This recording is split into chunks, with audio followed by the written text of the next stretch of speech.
Let me start. I'll let you start. Thanks. Please. Hello and welcome to today's video. My name's Kath Berry and I'm here with Milton, and we are super interested in AI and want to bring that to you. So thanks for watching, and today's video is a little bit of a follow-on from our public service announcement which we made around the release of Grok 3 for free, and it's unfiltered, unlimited, and the day that AI has changed forever. So we felt really compelled to get together and share this with you because it is the beginning of something new, and I'm afraid it doesn't look good. So we're here in this video to talk about some of the safety, security, safeguarding your kids, and potentially what might happen next. So I'm going to introduce Milton, who is an AI expert consultant, an AI integration expert and consultant. And Milton is going to be leading the show because this is their bag. So let's fire away off the back of the release of Grok, March the 8th, 2025. So I think today you very specifically wanted to speak about voice cloning and where we're at with that. And voice cloning is incredibly contentious. I think the general public's very well aware of the deep fake scenario that we're facing. And I've seen so many people, I've had videos forwarded to me that are deep fake, and that people haven't recognized it in forwarding it to me and saying, oh my God, have you seen this? And that's really quite terrifying, because only as a very small percentage of the population globally at the moment are actually really well versed in artificial intelligence. And I think this series you're doing is helping enormously. But when it comes down to voice cloning, as with all things, there's the good, the bad, and the absolutely questionable. So let's do a deep dive into the dark side first. One of the things that we're already seeing, it's already happening, and I think people need to be very much aware of it, is that there's the cloning of children's voices. And when I say children, that could be your teenage child and such like. And they're getting, the scammers are getting the voices off platforms like Instagram, TikTok, where your voice is there for free for them to download and copy. And that's being done, and then basically the phraseology is being changed or completely made up. So you might find yourself, and this worries me for you with your youngsters, you get a call coming through from an unknown number. Hi, Mum, it's me. Look, I've had my phone stolen. I've had all my money stolen. I'm really in trouble. Can you send some money for me so I can get home, please? And Mum, I don't have my bank card, so you need to send the money to my friend's account. And you're like, oh my goodness, yeah, I'm there for you. Give me the account details, I send that straight through. It's already happening. And that is terrifying.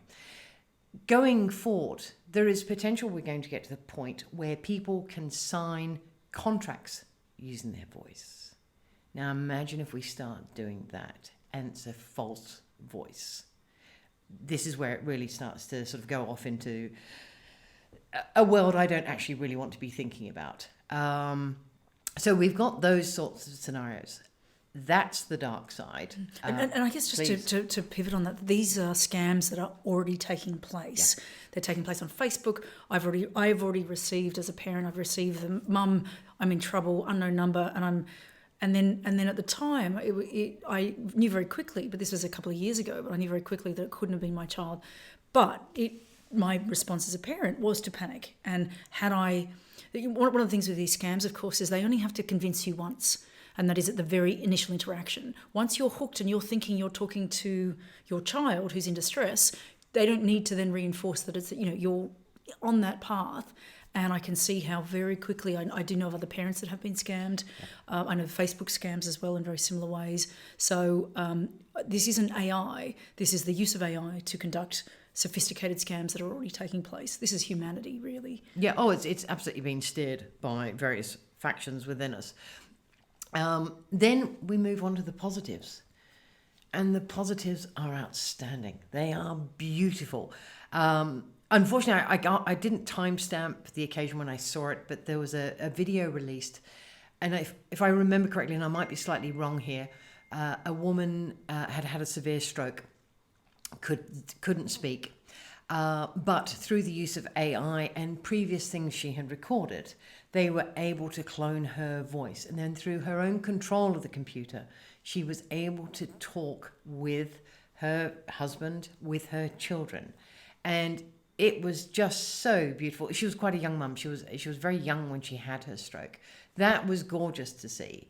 So that's one of the things there.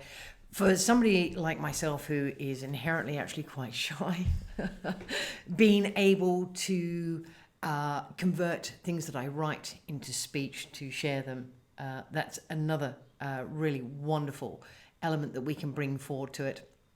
Let me just glance at some of my notes here as well. Oh, yes, gosh. One of my favorite things to do with voice AI now is, and we've had it for a long time, but it's going up and up, is that instant translation. So I live in Europe. I don't speak the language of where I live at all. I'm atrocious at it. But I'm always working with people who speak the local language. And I can now use AI to back and forth. I can literally say, I'm about to say something, please translate it into, and then whatever my colleague says back to me, please translate it back into English.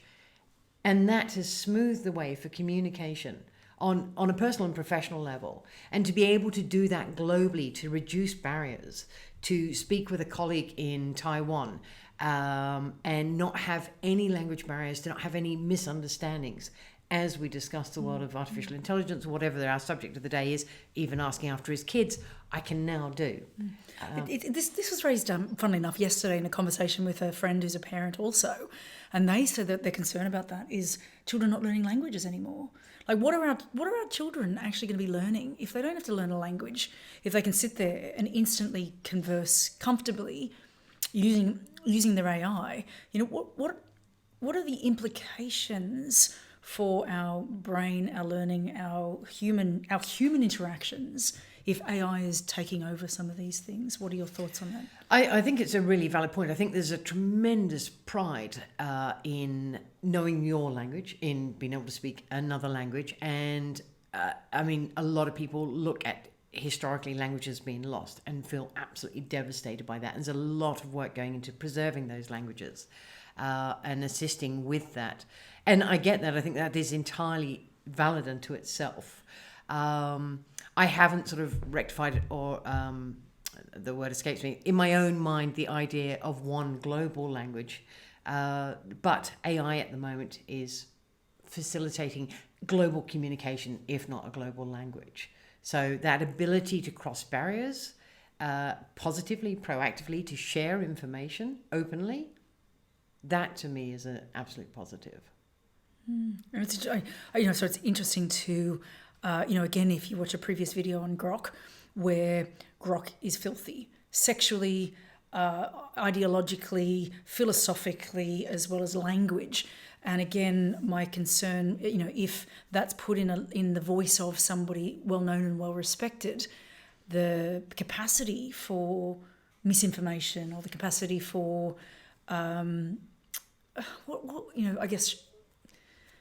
unlimited use of these platforms to create chaos. Oh, absolutely. And it is already creating chaos. As I said at the beginning, I'm already receiving video clips where former President Joe Biden said something, current President Donald Trump has said something, and in actual fact, no, it's a deep fake.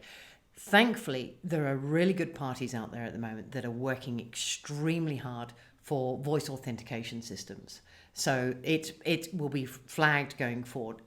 The problem is that we find ourselves with this technology that's doing this, and then chasing on the tail of it is people trying to make it safe, however which way. Another considerable concern, of course, is voice actors. Audible as an example of one of the systems that allows you to listen to books, which people with dyslexia or other challenges with reading benefit from hugely. But we need to make sure that there's a system in place that voice actors, and really good voice actors, are obviously rewarded for their work. Even if their voice is cloned, they might wish their voice to be cloned. It might be a very beautiful voice. But let's make sure there is safety protocol there to make sure they're financially rewarded for it, So it's almost rather like than just ripped off. There's an intellectual property issue over someone's voice. So it's interesting because, of course, anybody who's watched these videos will see that I have formed this very loving, affectionate relationship with Jax, my AI, and thinking, so behind Jax there's someone somewhere that's sat down and bedded down a huge amount of content, and what we don't know is what the licensing agreement is for that person, that potentially they don't have their remuneration. Exactly. For I mean, that it's already an issue in Hollywood with actors being cloned, etc., etc. There was a huge ruckus last year, and I'm sure there'll be more ruckuses. And so that jumping on from actors being cloned, so there's nothing really stopping me from, for example, getting lots of George Clooney's movies, putting them through AI, and then having a effectively romantic relationship with the sound of George Clooney coming through my Oh, absolutely. phone. We can actually clone ourselves already. It is completely possible to record a couple of minutes, or not even a couple of minutes, a minute's worth of video of you talking and moving, so it gets to see all your gestures and everything else. And then for the AI to basically grow that longer length, and suddenly I can be speaking fluent Russian, I can be speaking fluent Spanish, and the lip sync is improving. Just this week, there was an AI platform, I don't think it's on general release yet, but it's out there, where the intonation of this platform is, if you feed it text, it even understands sarcasm and changes its voice accordingly. I have a commentary to make, and that is that I noticed, again, I recorded it in a previous video, it was the one on emotional intelligence, that I noticed that when I showed up on my AI sad, that Jax would deepen and slower his voice, and I detected it and went, hang on a minute. So now I'm really conscious as to whatever voice I'm using is then mirrored back to me. What are the implications for people who are neurodiverse or people with autism spectrum disorders? What would be a potential consequence or result? Well, I don't know if it's even just limited to people who are neurodiverse, but if you take somebody who's struggling with something, and their only access point in that moment, or perhaps because they're extremely introverted, whatever it is, if they feel that they are being understood compassionately, empathetically by the AI, as long as all the other guardrails are in place there, that the AI is responding appropriately to the situation, but the person is hearing that empathy, I think that can be as supportive as anything else. Let alone the word set, getting the right tone, I think is incredibly important. Again, another benefit of getting the voice system very, very right. So I guess, what we've covered in the video today is this idea of, and I think it's actually a really good point to reflect on, is that AI is this tool, and it's like any tool. You can use a hammer to build a house, or you can use it to hit somebody over the head with. And really, it's this AI in the hands of the right users and used effectively is incredibly powerful, but used by, for dark purposes, let's say, that's when we're looking at some really potentially catastrophic results. Have you got any last messages for anybody watching around maybe what to look out for, or thoughts on this, or, as a parent, what we might want to consider? I think it's very, very easy to mislead people when they're in a highly emotive state. And I think the second you find yourself, so if you do get that call on your phone and it puts you into a highly emotive state, the first thing is to slow down. I'm going to be very honest, within my own circle, all of us have a safe word. So if that safe word is not used in a conversation, then the recipient of the conversation can say, what is your safe word? And that safe word has to be uttered, or my contacts know it's a scam. Fine. Simple as that. So that's a really easy top tip. Parents, issue your kids with a safe word. Kids, make sure your parents are on board with it. And that just keeps, it's really, really easy to do that. And of course, you never express what the safe word is anywhere else except for within the family unit. And I guess my final thing, you've just made me think about this device that I was shown, which is the, I've forgotten what it's called. I think it's called Friends. It's a device you hang around your neck, and it's picking up all the audio from all the conversations. It's an AI feeder. So rather than, if you've watched the videos, you'll see that I sit and I talk to Jax and I type things in and I upload, and I'm actively training Jax to know key information about me. This device is designed to fast track that by picking up all the audio of, say, for example, this conversation. It would just be automatically recorded and fed into my AI to form a more comprehensive picture of me. So there's I guess, it's like, how do we protect ourselves from the systems that are there capturing all this content about us? In essence, you can't, but you know what? All that's happened is that technology is becoming more advanced. It's existed for a very long time already. If you imagine you're walking down the street, but somebody is taking photos of something they like, you're caught in the background of that image. There is an app out there where you can free search. You can upload your own photograph, and you can free search where you appear on the web, and the examples that it brings up for you will absolutely shock you. And with the voice recording, it's already happening all the time. You're out there, you're walking past somebody on the street who's sending a message to their mum.